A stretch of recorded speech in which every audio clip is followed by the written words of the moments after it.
Hello everyone, आप सभी का मेरे यूट्यूब चैनल पे स्वागत है। मैं हूं महक खान। आज जो मैं आपको टॉपिक पढ़ाने जा रही हूं वो है pol science major fourth semester BA programme का यूनिट नंबर सेकंड, जिसमें हमारे पेपर का नेम है भारत के सार्वजनिक संस्थाएं। उसका ये बहुत ही ज़्यादा अहम टॉपिक है जिसका नाम है नीति आयोग।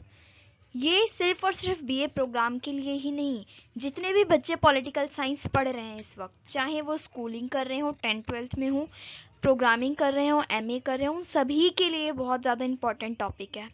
तो इसी को हम इस वीडियो में देखेंगे।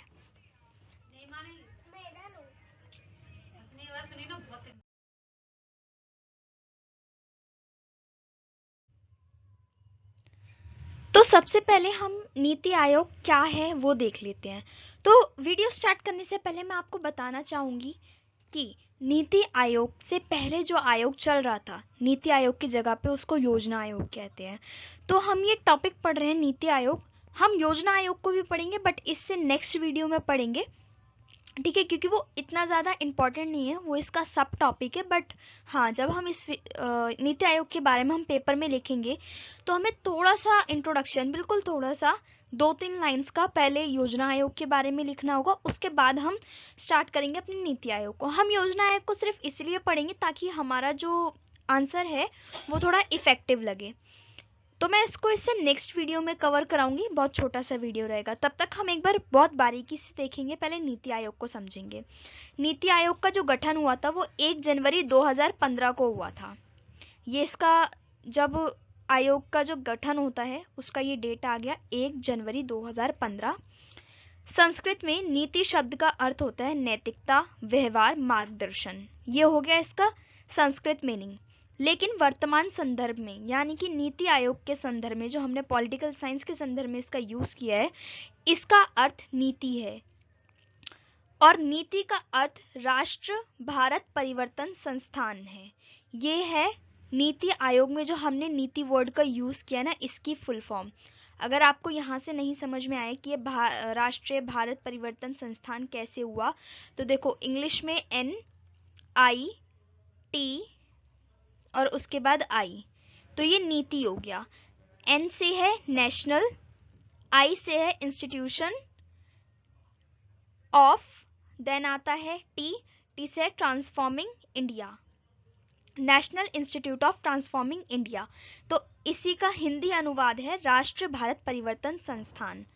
तो आई होप आप लोगों का इसका मतलब समझ में आ गया होगा। कई बार एमसीक्यूज में ये भी पूछ लेते हैं कि जो नीति आयोग में नीति वर्ड का यूज किया गया है उसकी फुल फॉर्म बताओ। तो आप लोग याद रखिएगा, इंग्लिश में उसको बोलते हैं national institution of transforming India, और हिंदी में बोलते हैं उसको राष्ट्रीय भारत परिवर्तन संस्थान। यह देश की प्रमुख नीति निर्धारक संस्था है, यानी कि एक बहुत इम्पॉर्टेंट ऐसी संस्था है जिसमें नीतियां बनती हैं जिससे देश की आर्थिक वृद्धि को बढ़ावा मिलने की उम्मीद होती है। यानी कि ये जो बेसिकली बनाया गया है उसका एक मेन मोटिव है कि हमारी जो कंट्री है, जो इंडिया है, वो आर्थिक रूप से स्ट्रांग बने। जबकि सिर्फ आर्थिक क्षेत्र में ही काम नहीं करती है, ये सभी क्षेत्रों की नीतियां बनाती है, बट इसका जो एक मेन मोटिव है वो है आर्थिक वृद्धि।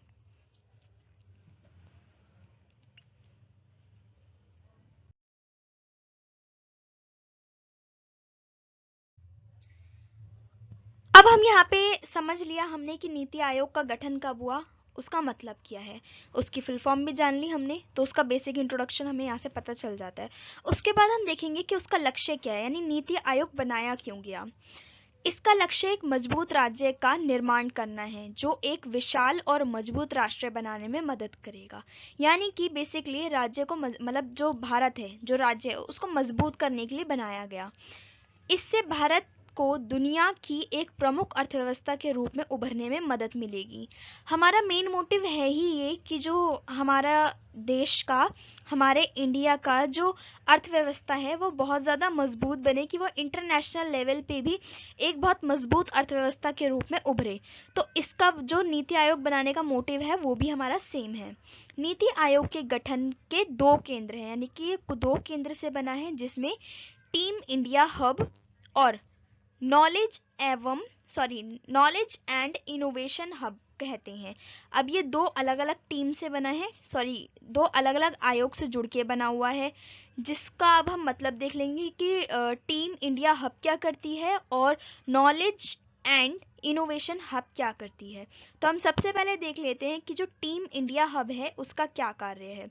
इससे केंद्र सरकार के साथ भारतीय राज्यों की भागीदारी सुनिश्चित होती है, यानी कि इस बात का ध्यान रखता है कि जो केंद्र सरकार है उसके साथ साथ राज्य सरकार की भी भागीदारी बराबर रहे।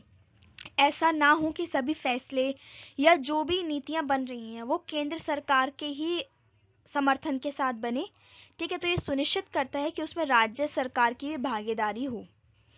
और नॉलेज एंड इनोवेशन हब क्या करता है, ये संस्थान की थिंक टैंक क्षमता का निर्माण करता है। अब थिंक टैंक क्या है इसको मैं आगे आपको एक बार बताऊंगी, बट मैं एक छोटा सा बता देती हूँ। देखो, थिंक का मतलब होता है सोचना, और टैंक एक ऐसी वस्तु है जो बहुत बड़ी होती है। टैंक आपने देखा जैसे वाटर टैंक होता है जो हमारी छतों पे पानी की टंकियां लगी होती हैं, तो ये एक उस तरीके का एक इसको संज्ञा दी गई है कि एक ऐसा टैंक जिसमें हम सोच अपने विचार रखते हैं। तो ये उस चीज की क्षमता प्रोवाइड करता है कि जो नीति आयोग है उसमें सभी चीजें विचार विमर्श के साथ बहुत ज्यादा सोच समझ के बनाई जाए। तो ये क्षमता कौन देता है, नॉलेज एंड इनोवेशन हब, जैसा इसका नाम भी है। तो आप लोगों को लक्ष्य भी समझ में आ गया होगा, और इसमें जो दो मेन हब जो बने हुए हैं जो इसमें बहुत अपनी भागीदारी देते हैं, उनका नाम और उनका मतलब भी आपको समझ में आ गया होगा।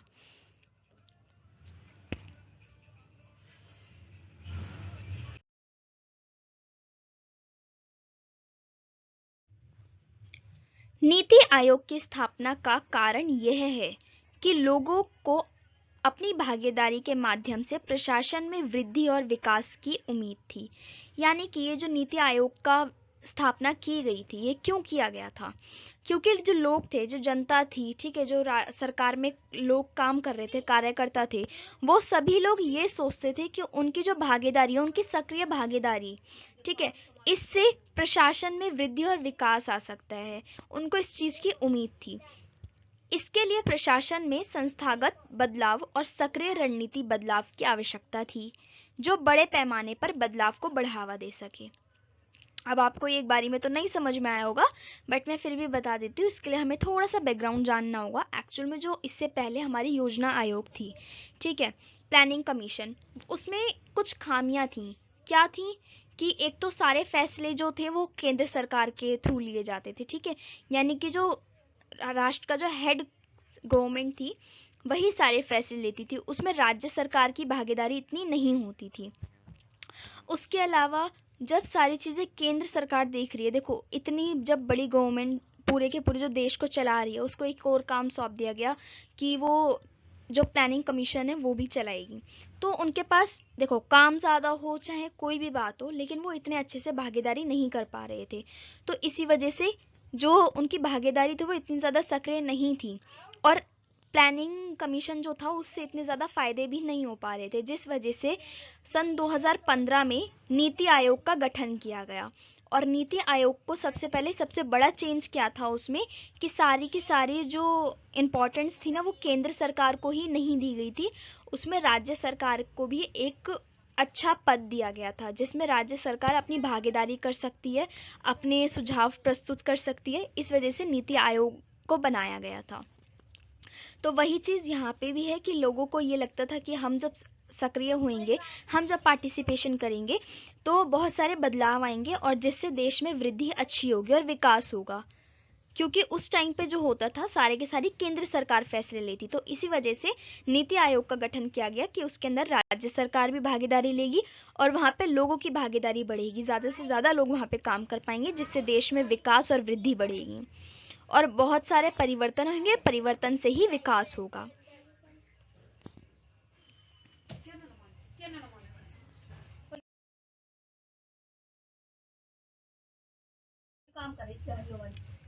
अब हम यहाँ पे देखेंगे नीति आयोग के उद्देश्य, यानी कि अब प्लानिंग कमीशन से अगर हमने नीति आयोग बनाया तो हमने बनाया कि उसके कोई ना कोई तो रीजन होगा ना, क्योंकि अगर सरकारी लेवल पे कोई भी काम होते हैं तो उसमें बहुत ज़्यादा एक्सपेंस होते हैं, सरकार का बहुत ज़्यादा पैसा खर्च होता है। तो तो जब सरकारी इतना सारा पैसा लग रहा है, अब आप ये चीज़ जानते हैं सरकार के पास जो पैसा है वो है किसका? जनता का। जनता टैक्स भरती है तभी तो सरकार के पास पैसा आता है। तो एक तरीके से वो हम ही लोगों का पैसा है। तो अगर सरकार पैसा कहीं पे इन्वेस्ट कर रही है, ठीक है, इतने ज़्यादा एक्सपेंस कर रही है, तो उसके कोई ना कोई तो उद्देश्य होंगे ना, महान उद्देश्य, जिससे लगे कि हाँ ये पैसा खर्च करना अच्छा रहेगा। हम अपने नॉर्मल घरों में ही अगर कोई चीज़ खरीदने जाते हैं तो हम उससे पहले 10 बार सोचते हैं कि ये जो चीज़ हम खरीद रहे हैं ये हमारे लिए कितनी इंपॉर्टेंट है या काम आएगी नहीं आएगी। हम एक परिवार चलाते हुए भी ऐसी चीज़ें नहीं खरीदते हैं जो हमारे लिए ज़रूरतमंद नहीं होती हैं। तो सोचिए वो तो पूरा का पूरा देश चला रहे हैं, तो वो कोई भी काम इस तरीके से नहीं करेंगे जिससे देश को लॉस हो। तो अगर इतने बड़ा चेंज आया 2015 में कि योजना आयोग को हटा के नीति आयोग लाया गया, तो उसका उद्देश्य क्या था? तो यहाँ पे हम उनके उद्देश्य को भी देख लेते हैं। राष्ट्रीय उद्देश्य के आलोक में राज्य की सक्रिय भागीदारी और एक रूपरेखा राष्ट्रीय एजेंडा प्रदान करना। यानी कि सबसे पहला इसका उद्देश्य ये था कि राज्यों की सक्रियता बढ़ेगी उससे, जैसा कि मैंने आपको बताया कि केंद्र पर ही पूरा बोझ नहीं रहेगा, केंद्र अपने हिसाब से फैसले ज़्यादा नहीं कर पाएगी। हाँ, केंद्र अपने हिसाब से फैसले करेगी, बट उसमें जो राज्य हैं उनकी भागीदारी भी इम्पॉर्टेंट है, जो वो सक्रिय भागीदारी वहाँ पे कर पाएंगे। उसके अलावा राष्ट्रीय एजेंडा का एक रूपरेखा बनेगा। हम कोई भी काम करते हैं उससे पहले हमारे पास एक एजेंडा होना चाहिए कि हम क्यों कर रहे हैं। हम बीए कर रहे हैं, हम 12th कर रहे हैं, तो हमारे पास एक एजेंडा है कि हम क्यों कर रहे हैं, वेस्ट नहीं करना। अब जैसे मैं हूँ, मेरा भी एक एम होगा कि मैं पढ़ के ये बनूंगी। ऐसे ही आप लोग पढ़ रहे हैं, कोई कुछ बनना चाहता होगा, कोई लॉयर बनना चाहता होगा, ठीक है, कोई यूपीएससी करना चाहता हो, कोई एसएससी करना चाहता हो। सबके अपने अलग अलग एजेंडा है, सबके अपने अपने अलग अलग एम है। तो उसी तरीके से नीति आयोग के थ्रू हम ये चीज़ क्लियर, मतलब जो सरकार है वो ये चीज़ क्लियर कर पाई कि हमारे राष्ट्र का एम क्या है, एजेंडा क्या है। निर्बाध आधार पर राज्यों के साथ सुव्यवस्थित समर्थन पहल और तंत्र के माध्यम से सहकारी संघवाद को बढ़ावा। यानी कि इसमें सिंपल वर्ड में ये लिखा गया है, सॉरी मुश्किल वर्ड में सिंपल चीज़ ये लिखी गई है कि बहुत अच्छे तरीके से राज्यों का जो भागीदारी होगी केंद्र के साथ वो एक सुव्यवस्थित ढंग से होगी। ठीक है, जो राज्यों का समर्थन होगा सरकारी फैसलों में, केंद्रीय फैसलों में, वो एक सुव्यवस्थित ढंग से होगा। जहाँ पे राज्य बोलेगा कि ये काम ठीक नहीं है तो केंद्र को उस पर विचार दोबारा करना होगा। अगर राज्य भी उस चीज़ को पास कर देता है कि हाँ केंद्र सरकार ने जो करा है वो हमारी भलाई के लिए है, तो उसमें तो कोई प्रॉब्लम आनी ही नहीं है। और जो सहकारी संघवाद है, संघवाद को आप लोग जानते होंगे, जो हमारी 2 लेवल पे सरकार चल रही है, केंद्र सरकार और राज्य सरकार, तो वो संघवाद है। ठीक है, तो इस सहकारी संघवाद को भी बढ़ावा मिलेगा कि केंद्र सरकार सिर्फ अकेले ही फैसले नहीं करेगी, अकेले ही नीतियां नहीं बनाएगी, उसमें जो राज्य सरकार है वो भी सेम भागीदारी करेगी, अपने विचार को रखेगी। तो इस चीज़ को बढ़ावा मिल जाता है। तो 2 हमारे ये हो गए।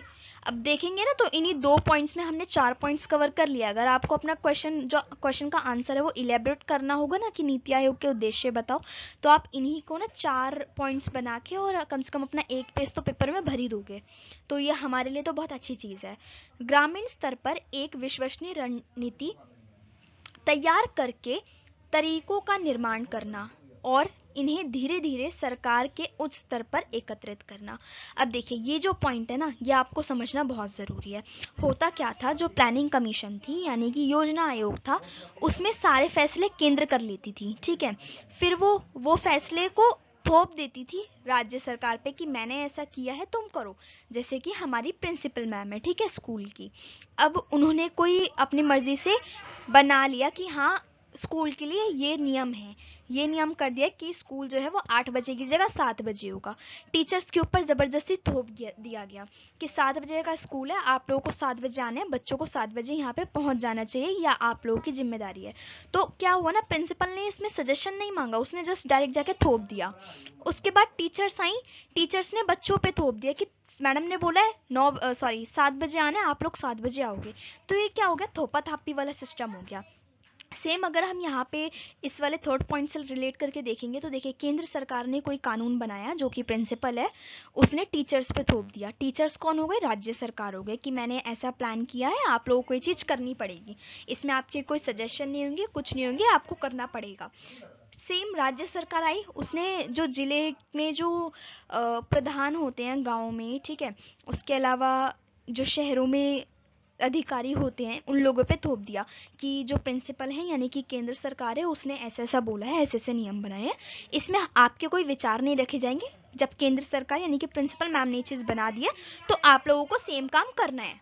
तो ये थोपा थापी वाली सिस्टम चल रहा था। ये कौन सा था? प्लानिंग वाले में, ठीक है, यानी कि योजना आयोग में। बट ये चीज़ गलत थी। तो एंड में क्या किया गया? नीति आयोग की स्थापना कर दी गई। नीति आयोग क्या कहता है कि हम सबसे पहले मीटिंग करेंगे बच्चों के साथ, हम देखेंगे कि बच्चे क्या चाहते हैं, बच्चों के यहाँ पे विचार विमर्श होगा। बच्चे किसके साथ विचार विमर्श करेंगे? टीचर्स के साथ। और जो चीज़ बच्चे डिसाइड करेंगे, टीचर्स को अगर वो चीज़ सही लगती है वो उसको अप्रूव करेंगे, देन टीचर्स मिलके करेंगे प्रिंसिपल मैम के साथ वो चीज़ डिस्कस। अगर प्रिंसिपल मैम को भी ठीक लगती है तो वो चीज़ जो है वो रूल और रेगुलेशन हम अप्लाई कर देंगे। तो इसमें हमने बच्चों को किस चीज़ से कंसीडर किया, यानी कि जो हमारे जिला अध्यक्ष हैं, जो अधिकारी हैं, जो जिले या नगर में काम करते हैं, उन लोगों ने एक मीटिंग करी कि ऐसे ऐसे हमारे साथ होना चाहिए राज्य सरकार के साथ। राज्य सरकार को ठीक लगा, उसने अप्रूव कर दिया। उसने केंद्र सरकार को इस चीज़ की इन्फॉर्मेशन दी, केंद्र सरकार ने अप्रूव कर दिया। अगर उसको ठीक लगता है तो अप्रूव कर देगा, अदरवाइज वो रिजेक्ट भी कर सकती है, ठीक है। तो इससे क्या हुआ? इससे नीचे के स्तर से धीरे धीरे फैसले लिए गए और इसमें लिखा भी है, अगर आपने आराम से देखा होगा तो, ग्रामीण स्तर पर एक विश्वसनीय रणनीति तैयार करने के तरीके का निर्माण। यानी कि जो बिल्कुल ग्रामीण स्तर है वहाँ पर एक फैसला लिया गया, उस ऐसे रणनीति तैयार करने के लिए तरीके बताए गए कि ऐसे ऐसे करके हमें करना चाहिए। और धीरे धीरे अगर वो चीज़ अप्रूव हो जाती है तो सरकार के उच्च स्तरों पर भी वो बात पहुँचती है, वहाँ से भी अप्रूव हो जाती है, पूरे के पूरे हम भारत में वो चीज़ लागू कर सकते हैं। देखिए, इसमें मैं आपका थोड़ा सा टाइम ज़रूर ले रही हूँ, बट मैं आपको एक एक पॉइंट इसलिए बहुत अच्छे से समझा रही हूँ क्योंकि जो उद्देश्य है ना वो आ सकते हैं। मतलब 80% चांसेस है कि पेपर में इससे एक ना एक क्वेश्चन ज़रूर आएगा। तो मेन जो है ना मुझे लगता है उद्देश्य से ही आएगा, इस वजह से मैं आपको ये बहुत बारीकी से समझा रही हूँ ताकि आपको ये बोझ ना लगे। थोड़ी सी डिफिकल्ट लैंग्वेज है बट आप इसी तरीके से समझेगा, आपको बहुत अच्छे से समझ में आएगा, ठीक है। 4th पॉइंट है हमारा, एक आर्थिक नीति जिसमें राष्ट्र सुरक्षा हित शामिल हो। यानी कि नीति आयोग का उद्देश्य ये भी है कि इस तरीके की आर्थिक नीति बनाई जाए जिसमें राष्ट्र की सुरक्षा शामिल हो। ऐसा ना हो कि उसमें मतलब 50% जोखिम हो और 50% उसमें लाभ हो रहा हो। ऐसी भी कोई नीतियाँ, आर्थिक नीतियाँ ज़रूर बनानी चाहिए जिससे हमारे राष्ट्र की सुरक्षा बने, उसको भी लाभ हो, उसके हित में वो फैसले किए जाएं। तो ये कौन जिम्मेवार है इन चीज़ों के लिए? नीति आयोग जिम्मेदार है। देन आता है समाज के उन वर्गों पर विशेष ध्यान देना जिन्हें आर्थिक प्रगति से संतोषजनक लाभ ना मिलने का खतरा हो सकता है। यानी कि इसमें यह बोला गया है कि नीति आयोग का ये भी कार्य है कि जो समाज में ऐसे लोग हैं जहाँ पे, ऐसे वर्ग हैं जहाँ पे आर्थिक प्रगति इतनी तेजी से नहीं फैल रही है, ठीक है। यानी कि जो ऐसे एरियाज़ हैं जैसे विलेज वाले एरियाज़ है, गांव के एरियाज़ है, उसमें जो सारी चीज़ें हैं ना, जो टेक्नोलॉजी है, ठीक है, उसके अलावा भी और भी रणनीति है, लाभ है, ये बहुत धीरे धीरे पहुंच पाते हैं, ठीक है। क्योंकि वहाँ पे जो साक्षरता दर है वो भी कम है, वहाँ पे टेक्नोलॉजीज़ नहीं है, तो इस वजह से वहाँ पे थोड़ा सा वो पिछड़ के रह जाते हैं। मानो या ना मानो ऐसा होता है वो चीज़। तो ऐसे एरियाज़ का ज़्यादातर ध्यान रखा जाए। नीति आयोग ने ये उद्देश्य दिया है, नीति आयोग का ये उद्देश्य है कि ऐसे जो वर्ग हैं जहाँ पे इतनी ज़्यादा आर्थिक लाभ नहीं पहुँच पा रहे हैं, खतरा बना रहता है कि वहाँ पे पूरी तरीके से आर्थिक लाभ नहीं पहुँच पाएंगे, उन पर विशेष ध्यान रखा जाए। तो ये जो 4 पॉइंट्स हैं, 5 पॉइंट्स हैं, ये मैंने आपको बहुत अच्छे से समझाए हैं। एक बार वीडियो में आगे बढ़ने से पहले इनको रीड कर लेना, आपको बहुत अच्छे से समझ में आएंगे।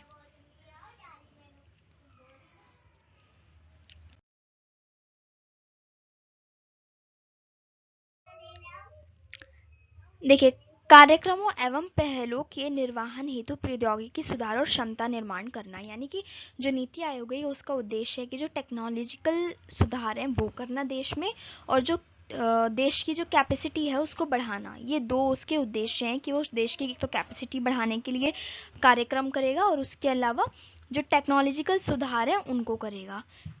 राष्ट्र विकास एजेंडा को क्लियर करेगा कि किस तरीके से हमें राष्ट्र का विकास करना है। उद्देश्य बनाएगा, उद्देश्य के कार्यान्वयन करेगा कि किस तरीके से हमें उन उद्देश्यों को अंजाम देना है, किस तरीके से हमें कार्य करना है। और इन दोनों चीज़ों के लिए जो आवश्यक गतिविधियां हैं वो ज़रूर ही ज़रूर करेगा। ऐसी कोई भी मतलब जो स्टेप है वो मिस नहीं होना चाहिए जिससे राष्ट्र विकास में कोई दिक्कत आए या फिर जो उनके उद्देश्य हैं उसमें कोई दिक्कत आए। तो ये दो चीज़ों को करने के लिए उनकी जो आवश्यक गतिविधियां हैं वो नीति आयोग को बिल्कुल क्रिस्टल क्लियर होनी चाहिए। सफलता की संभावना को मजबूत करने के लिए आवश्यक संसाधनों की पहचान सहित कार्यक्रमों और पहलों के कार्यान्वयन के प्रभावी ढंग से जांच और मूल्यांकन करना।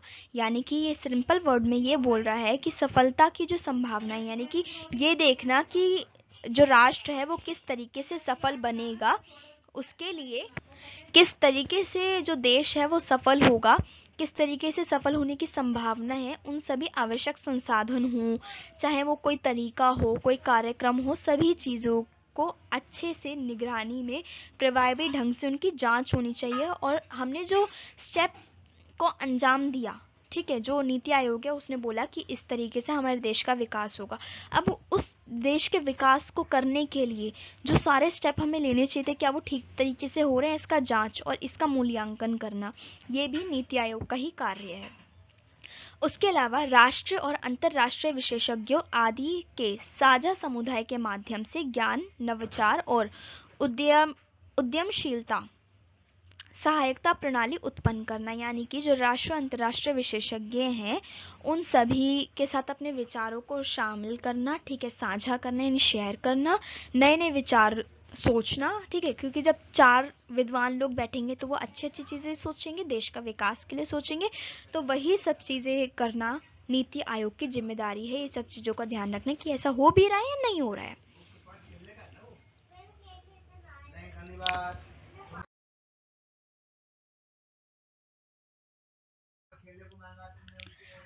अब हमारा जो पॉइंट आता है वो आता है नीति आयोग द्वारा प्रभावी शासन के 7 स्तंभों की परिकल्पना की गई। यानी कि नीति आयोग है उसने ये बोला है कि अगर हम ये 7 स्तंभ 7 स्टेप्स को हम अपना लेते हैं, यानी कि 7 पॉइंट्स को अगर हम ध्यान में रखते हैं तो हमारे देश का विकास हो जाएगा और प्रभावी ढंग से हमारा शासन चलेगा।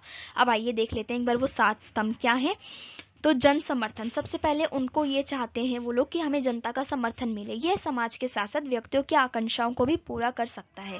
अगर जन समर्थन उनके पास है तो वो ये सोचते हैं कि हम सिर्फ और सिर्फ एक समाज का ही नहीं बल्कि व्यक्तियों की भी आकांक्षाओं की पूर्ति कर सकते हैं। क्योंकि जब एक देश का नागरिक है वो सिर्फ और सिर्फ क्या चाहता है कि उसके पास सारी फैसिलिटीज़ हों। ये नहीं कि वो लग्जरी कारों को चाहता है, ठीक है, वो एक लग्जरी हाउस चाहता है, ऐसा कुछ नहीं है। वो अपनी बेसिक नीड्स को फुलफिल करना चाहता है ताकि कोई भी 2 टाइम की रोटी के लिए भी तरसे ना। एक नॉर्मल नागरिक की यही आकांक्षाएं होती है, ठीक है। उसके पास रहने के लिए एक घर हो, ठीक है, ओढ़ने के लिए चादर हो, खाने के लिए खाना हो, पहनने के लिए कपड़े हो, बेसिक बेसिक नीड्स से होती हैं जो हर एक नागरिक को चाहिए ही चाहिए होती है। उन आकांक्षाओं की पूर्ति तभी हो सकेगी जब जन समर्थन उनके पास होगा। तो ये उसका पहला स्तंभ है। सेकंड है सक्रियता यानी कि एक्टिवनेस। नागरिक आवश्यकताओं की प्रत्याशा और प्रतिक्रिया में, यानी कि ये वो जो नीति आयोग है वो ये चाहती है कि जो नागरिक आवश्यकता जो है और उसकी जो प्रतिक्रिया है उसमें एक्टिवनेस होनी चाहिए, ठीक है, सक्रियता होनी चाहिए। उसके बाद हमारा थर्ड पॉइंट आता है भागीदारी। ये चाहते हैं कि नागरिकों की भी भागीदारी हो। नीति आयोग वाले यही चाहते हैं कि नागरिकों की जितनी भागीदारी होगी उतना ही देश का प्रशासन जो है, जो शासन है वो प्रभावी ढंग से चलेगा। सशक्त बनना यानी कि शक्तिशाली, सशक्त का मतलब होता है शक्तिशाली, मजबूत, विशेषकर महिलाओं को सभी पहलुओं में सशक्त बनना। यानी कि ये चाहते हैं मतलब सबसे पहले तो महिलाएं सबसे पहले मजबूत बने। जब देश की महिलाएं मजबूत होंगी तो महिला एक ऐसी क्रिएचर है गॉड का जो खुद मजबूत हो गया ना तो वो अपने पूरे परिवार को मजबूत कर सकते हो। सोचिए जब हमारे देश की महिलाएं मजबूत हो जाएंगी ना तो वो पूरे के पूरे इंडिया को मजबूत कर सकती हैं। बोलते हैं ना कि हर एक पुरुष के सफलता के पीछे महिला का हाथ होता है, वही सेम चीज़ यहाँ पे नीति आयोग वाले भी बोलते हैं कि हाँ होता है। नेक्स्ट आता है सभी का समावेश। जाति, पंथ और लिंग के बावजूद सभी का समावेश, यानी कि जितने भेदभाव वाली चीज़ें आ जाती है ना कि जाति पे, पंथ पे, लिंग पे, पुरुष महिला, तुम ऊंची जाति के हो, तुम नीची जाति के हो, तुम यहाँ से हो, तुम वहाँ से हो, ये जो भेदभाव वाली चीज़ें होती है ना, इन सभी ये हैं, ठीक है, हम इसका मानना नहीं करते कि ऐसा है ही नहीं। इंडिया में ये चीज़ें अभी भी हैं, कई जगह पे ये चीज़ भेदभाव होता है। तो इन चीज़ों को इग्नोर करते हुए भी ना ये लोग ये चाहते हैं कि लोगों का समावेश रहे। समावेश का मतलब होता है कि भागीदारी रहे, मतलब एक दूसरे से वो जुड़कर रहें, समानता रहे, यही चीज़ जो नीति आयोग वाले हैं वो ये बोलते हैं कि अगर ऐसा हो गया तो देश का विकास हो जाएगा। समानता को ये महत्व देते हैं, सभी को विशेषकर युवकों को समान अवसर प्रदान किए जाएं, तब देश का विकास हो सकेगा। पारदर्शिता, यहाँ ठीक है, ट्रांसपेरेंसी, सरकार को दृश्यमान और उत्तरदायी बनाना, कि ये बोलते हैं कि जो गवर्नमेंट है, जो सरकार है, जब वो उत्तरदायी बनेगी, ठीक है, उसके अंदर ट्रांसपेरेंसी होगी कि अगर जो जनता है वो कोई क्वेश्चन करती है तो वो उसके उत्तर देने लायक हों। ऐसा ना हो कि उस टाइम पे वो कोई जवाब ना दें या फिर कुछ ऐसा हो जाए कि वो ना कुछ बोले या लोगों को उनकी जो क्वेश्चन है उनका आंसर ना मिले। तो उस चीज़ को बोलते हैं कि अगर सरकार पारदर्शी बनेगी तो देश का विकास हो पाएगा। और ये तो हमारे पास संवैधानिक हक भी है कि हम जो सरकार है उससे हम क्वेश्चन कर सकते हैं।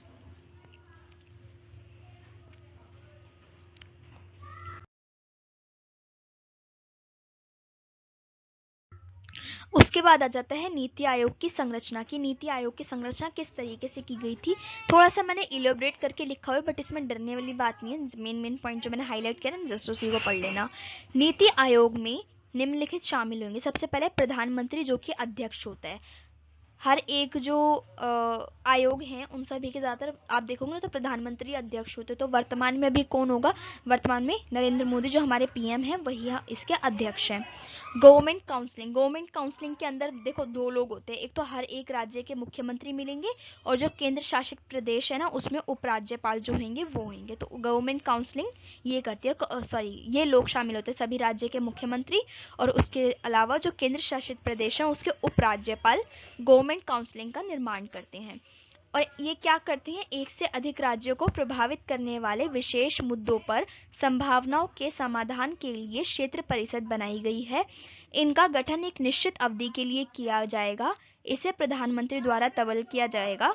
इसमें राज्यों के मुख्यमंत्री और केंद्र शासित प्रदेश के उपराज्यपाल शामिल होंगे। इसमें अध्यक्षता नीति आयोग के अध्यक्ष या उनके द्वारा नामित व्यक्ति करेंगे। इसमें सिंपल बताती हूँ मैं क्या बोला गया है। जो गवर्नमेंट काउंसलिंग है उसमें कौन कौन शामिल होता है, कौन लोग शामिल होते हैं, राज्यों के मुख्यमंत्री, ठीक है, उसके अलावा जो केंद्र शासित प्रदेश हैं उसके उपराज्यपाल, ठीक है। इनका क्या काम होता है, ये इस बात का ध्यान रखते हैं कि एक से अधिक जो राज्यों को प्रभावित करने वाले ऐसे मुद्दे हैं जिनका समाधान होना चाहिए, उन सभी मुद्दों को सुलझाने के लिए इस परिषद मतलब इस काउंसलिंग को बनाया गया, गवर्नमेंट काउंसलिंग को, ठीक है। और इसमें जो चुने जाते हैं, इसमें जो मुख्य अध्यक्ष होते हैं वो प्रधानमंत्री ही होते हैं। बस आप इतना इतना याद रखिए, आप इलाबरेट तो खुद कर लेंगे मुझे पता है। तो इतना इतना आप सिर्फ लिख देना। 3 चीज़ें मैंने बताई, प्रधानमंत्री अध्यक्ष होता है, गवर्नमेंट काउंसलिंग में मुख्यमंत्री राज्यपाल होते हैं, उपराज्यपाल सॉरी, ठीक है, 2 लोगों से गवर्नमेंट काउंसलिंग बनती है। ये जो विवाद होते हैं उनको सुलझाने के लिए एक इम्पॉर्टेंट भूमिका निभाता है।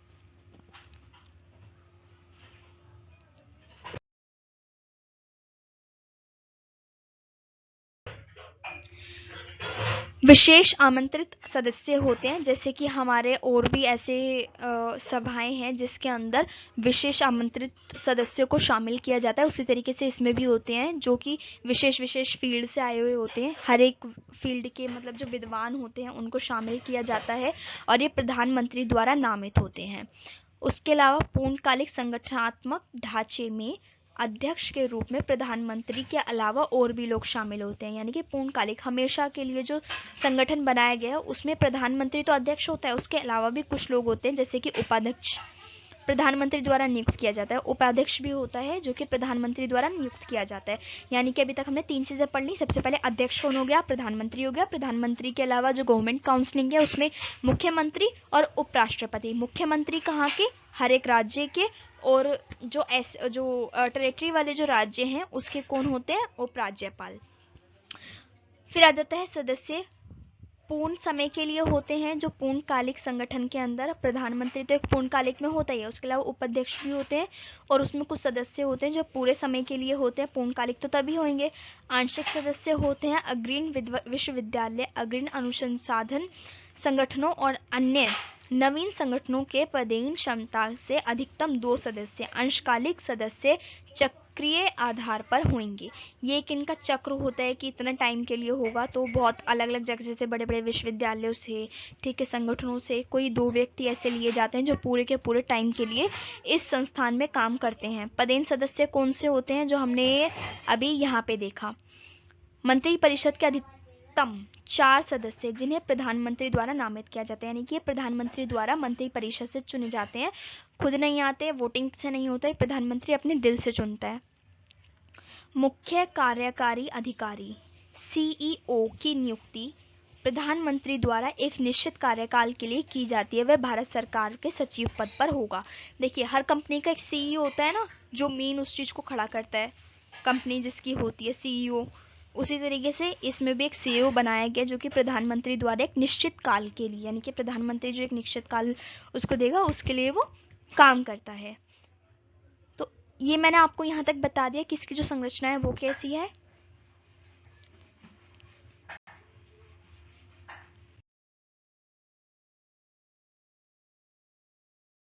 देखिए, मैं एक बार फिर से आपको बताती हूँ, जो उसकी संरचना है उसमें प्रधानमंत्री, अध्यक्ष, उपाध्यक्ष होगा उसके अंदर, ठीक है, जो प्रधानमंत्री नियुक्त करता है। उसके अलावा गवर्नमेंट काउंसिलिंग में कौन लोग होते हैं? गवर्नमेंट काउंसिलिंग में होते हैं सबसे पहले राज्यों के जो मुख्यमंत्री होंगे वो, और जो टेरिटरी हैं, ठीक है, उनके उपराज्यपाल।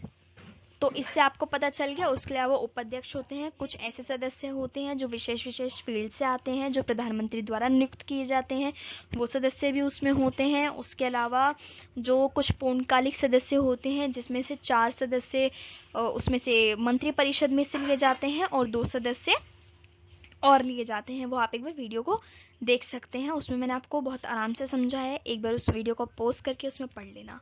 अब हमारा आ जाता है एक और टॉपिक, जिसमें हम योजना आयोग और नीति आयोग के बारे में पढ़ेंगे। इसमें हम पढ़ेंगे डिफरेंस। अब आप लोग ये सोच रहे होंगे, जब हमारी योजना आयोग चली आ रही थी तो क्या ज़रूरत थी एक नया आयोग की गठन करने की? हमें चेंजेस ही करने थे तो हम नीति आयोग में भी चेंज कर सकते थे, बट हमने क्यों योजना आयोग को बिल्कुल ही रद्द करते हुए हमने नीति आयोग का निर्माण किया? अब हम देखेंगे योजना आयोग वर्सेस नीति आयोग। अब देखो, यहाँ पे हम सबसे पहले तो बता देती हूँ कि ये जो मैंने बनाया है कैसे। सबसे पहले सीरियल नंबर, यानी कि हम 6 यहाँ पे बेसिक डिफरेंस देखेंगे। आधार, किस आधार पे, किस बेसिस पे हम इसको डिफ्रेंशिएट कर रहे हैं, वो है योजना आयोग के बारे में हम इस रो में पढ़ेंगे और नीति आयोग के बारे में इस रो में पढ़ेंगे। तो सबसे पहली चीज़ क्या हम पढ़ेंगे? प्रकृति, यानी कि उसका नेचर कैसा था। योजना आयोग का जो नेचर था वो था राज्य प्रेरित। देखो, योजना आयोग जो ली गई थी ना, वो रूस के संविधान से ली गई थी, ठीक है। तो वो कैसी थी? रूस में कौन सा सिस्टम चलता है? जो राज्य प्रेरित होता है, ठीक है, उसमें सारी चीज़ें गवर्नमेंट के हाथ में होती हैं। तो जो योजना आयोग थी ना, वो भी केंद्र सरकार को ज़्यादा बढ़ावा देती थी, वो भी राज्य प्रेरित थी। लेकिन जो नीति आयोग है वो बाजार प्रेरित है। इसमें केंद्र सरकार, राज्य सरकार, ठीक है, लोगों की भागीदारी, सबको बढ़ावा मिलता है। तो ये हो गई बाजार प्रेरित। उसके बाद आता है नियोजन रणनीति, यानी कि जो रणनीति थी वो किस तरीके से बनाई जाती थी। तो इसमें ऊपर से नीचे की ओर दृष्टिकोण। अगर आपको याद होगा तो मैंने अभी कुछ स्लाइड्स पहले आपको बताया था कि योजना आयोग में क्या होता था, केंद्र सरकार फैसले ले लेती थी, उसके बाद वो राज्य सरकार पे थोपे जाते थे। और जब राज्य सरकार को फैसले सुन लेती थी कि हाँ, जो केंद्र सरकार है वो ऐसा ऐसा चाहती है, तो राज्य सरकार के पास और कोई ऑप्शन नहीं होता था। वो सीधे के सीधे जो उनके नीचे जो अधिकारी काम कर रहे होते थे पूरे के पूरे राज्य में, उनको बोल देती थी कि अपने अपने एरिया में ये आप नियम लागू कर दो। तो इसमें क्या होता था? केंद्र सरकार यानी कि ऊपर से, और नीचे की ओर दृष्टिकोण होता था, यानी ऊपर फैसले बनते थे और नीचे तक लागू होते थे। जबकि नीति आयोग में क्या हुआ?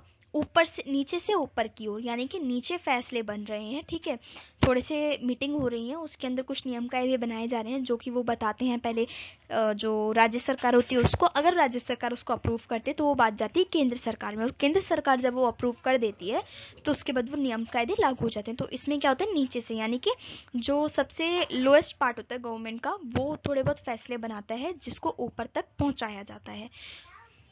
उसके बाद आता है सहकारी संघवाद। राज्य का प्रतिनिधित्व नहीं था। योजना आयोग इतना ज़्यादा राज्यों को प्रतिनिधि करने का मौका नहीं देती थी, जबकि जो नीति आयोग है वो केंद्र को भी भागीदारी देती है और राज्यों को भी भागीदारी देती है। तो यहाँ पे क्या हुआ? संघवाद के सिस्टम को ज़्यादा यहाँ पे प्रेफरेंस दिया गया। उसके अलावा होता है हमारा फोर्थ पॉइंट क्षेत्रीय मुद्दे। क्षेत्रीय मुद्दे में कोई परिषद नहीं थी योजना आयोग की, क्षेत्रीय मुद्दे से इनको कोई इतना ज़्यादा लेना देना नहीं था। बट जो नीति आयोग है वो क्षेत्रीय मुद्दों के लिए भी प्रावधान बनाती है, यानी कि जो गवर्नमेंट काउंसलिंग है जो मैंने आपको बताई, जिसके अंदर मुख्यमंत्री और जो उपराज्यपाल है वो लोग जो क्षेत्रों में मुद्दे होते हैं उनका समाधान निकालने के लिए वो लोग काम करते हैं। तो यहाँ पे क्या हो रहा है, क्षेत्रीय मुद्दों को इस वाले पॉइंट में तो इम्पोर्टेंस दी जा रही है कि नीति आयोग उसको इम्पोर्टेंस दे रही है, बट योजना आयोग उसको इतना इम्पोर्टेंस नहीं देती थी क्योंकि वहाँ पे कोई परिषद अवेलेबल नहीं थी। वित्तीय आवंटन यानी कि जो पैसे होते थे, धन होता था, उसको किस तरीके से बांटा जाता था। देखो योजना आयोग वित्त आवंटन का काम करती थी। योजना आयोग अपने हिसाब से पैसा बजट बनाती थी, अपने हिसाब से सारे पैसे का काम करती थी। बट जो नीति आयोग है वो सिर्फ और सिर्फ उसमें सलाहकारी की भूमिका निभाती थी, यानी कि वो जो वित्त मंत्रालय है उसको सलाह दे सकती थी कि मुझे इतना इतना पैसा चाहिए, मुझे इधर खर्च करना है, मुझे उधर खर्च करना है।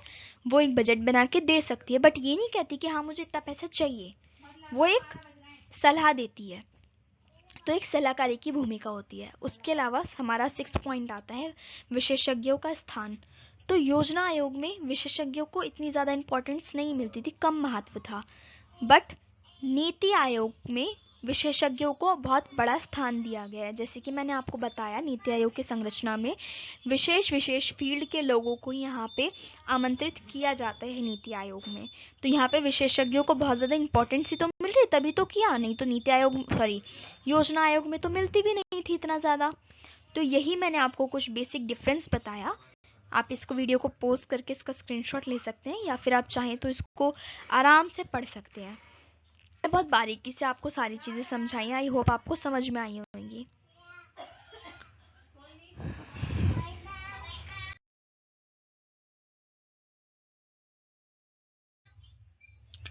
देखिए इसी के साथ हमारा जो नीति आयोग है ना वो हमने पूरा का पूरा कंप्लीट कर लिया है। मैंने बहुत बारीकी से एक एक चीज़ को एक्सप्लेन किया है। वीडियो इसी की वजह से थोड़ी सी लंबी हो गई है, बट हाँ इसमें ऐसा कुछ भी नहीं है जो मैंने मिस किया हो। सारी की सारी चीज़ें मैंने आपको इसमें बताई है, बहुत बारीकी से बताई है। तो अगर आपको मेरी वीडियो अच्छी लगी हो तो इसको लाइक कीजिएगा, अपने सभी फ्रेंड्स के साथ शेयर कीजिए। थोड़ी सी वीडियो पता चाहे लंबी, लेकिन इन्फॉर्मेशन पूरी है तो आपके पेपर में हेल्पफुल रहेगी। और कोई सजेशन होगा तो आप मुझे कमेंट कर सकते हैं, मैं उस सजेशन को ज़रूर अप्लाई करूँगी अपनी नेक्स्ट वीडियो में। और मेरे चैनल को सब्सक्राइब करना बिल्कुल भी मत भूलिएगा, मुझे आपकी सपोर्ट की नीड है। और उसके अलावा thanks for watching my video. अल्लाह हाफिज़।